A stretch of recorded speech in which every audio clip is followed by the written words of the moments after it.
നിർമ്മാണ കാലാവധി കഴിഞ്ഞിട്ടും നിർമ്മാണം പൂർത്തിയാക്കാനാവാതെ തിരുവമ്പാടിയിലെ KSRTC ഡിപ്പോ 2010 തിരുവമ്പാടിയിൽ അനുവദിച്ച ഡിപ്പോ വിവിധ സാങ്കേതിക പ്രശ്നങ്ങൾ തരണം ചെയ്ത് 2024 ഏപ്രിലാണ് പ്രവൃത്തി ആരംഭിച്ചത്.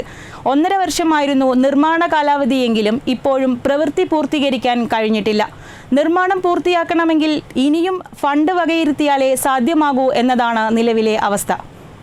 നിർമ്മാണ കാലാവധി കഴിഞ്ഞിട്ടും നിർമ്മാണം പൂർത്തിയാകാതെ കിടക്കുകയാണ് തിരുവമ്പാടിയിലെ KSRTC ഡിപ്പോ. 2010 തിരുവമ്പാടിയിൽ KSRTC ഡിപ്പോ അനുവദിച്ചത്.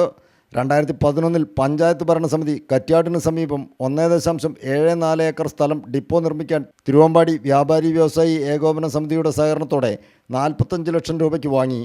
സാങ്കേതിക പ്രശ്നങ്ങൾ തീർത്ത് 2015 ഈ സ്ഥലം പഞ്ചായത്തിൻ്റെ പേരിൽ രജിസ്റ്റർ ചെയ്ത് നൽകിയതാണ്. സി മോയിൻകുട്ടി MLAയുടെ ആസ്തി വികസന ഫണ്ടിൽ നിന്ന് ഡിപ്പോ നിർമ്മാണത്തിന് 1 കോടി രൂപ അനുവദിക്കുകയും ഇതുപയോഗിച്ച് സ്ഥലം നിരപ്പാക്കി സംരക്ഷണ ഭിത്തി കെട്ടുകയും ചെയ്തിരുന്നു. പിന്നീട് ജോർജൻ തോമസ് MLAയുടെ ആസ്തി വികസന ഫണ്ടിൽ നിന്ന് 3 കോടി രൂപ ഡിപ്പോ നിർമ്മാണത്തിന് അനുവദിച്ചിരുന്നു. പിന്നീട് പഞ്ചായത്തിൻ്റെ പേരിലുള്ള സ്ഥലം KSRTCക്ക് രജിസ്റ്റർ ചെയ്ത് നൽകുകയും ചെയ്തു.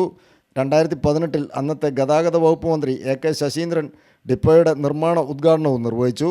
എന്നാൽ സാങ്കേതിക തടസ്സം കാരണം നിർമ്മാണം ആരംഭിക്കാൻ കഴിഞ്ഞിരുന്നില്ല. വകുപ്പുകൾ തമ്മിലുള്ള ഏകോപനമില്ലാത്തതും ഭൂമിയുടെ തരംമാറ്റ പ്രശ്നവുമായിരുന്നു അതിന് കാരണം. വീണ്ടും പ്രവൃത്തി ടെൻഡർ ചെയ്ത് 2024 ഏപ്രിലിൽ നിർമ്മാണം ആരംഭിക്കുകയായിരുന്നു.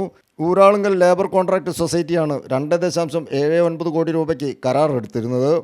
പ്രധാന കെട്ടിടത്തിൻ്റെ ഒരു ഭാഗത്തെ നിർമ്മാണമാണ് ആരംഭിച്ചത്. ഇതിൻ്റെ സ്ട്രക്ചർ ജോലികൾ പൂർത്തിയായി വരികയാണ്. യാർഡിൻ്റെ പ്രവൃത്തിയും ആരംഭിച്ചിട്ടുണ്ട്. 1.5 വർഷമായിരുന്നു കാലാവധിയെങ്കിലും കാലാവധി കഴിഞ്ഞിട്ടും ഇതുവരെ നിർമ്മാണം പൂർത്തിയായിട്ടില്ല.